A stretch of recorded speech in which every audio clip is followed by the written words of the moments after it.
Naghihinanakit ang sikat na aktres sa kanyang kapatid na pinagkatiwalaan niya ng lubos. Ipinaubayan ng aktres sa kanyang kapatid ang finances, lalo na ang itinayo nilang negosyo. Recently lang, natanto ng aktres na malaki na pala ang nakuhang pera sa kanya ng kapatid.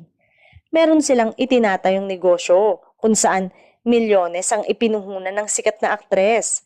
Magandang takbo ng negosyo at kumikita ito. Nagkaroon ng auditing na inayos ng kanilang accountant. Nagulantang si aktres na halos 10,000 pesos na lang natira sa kanilang negosyo.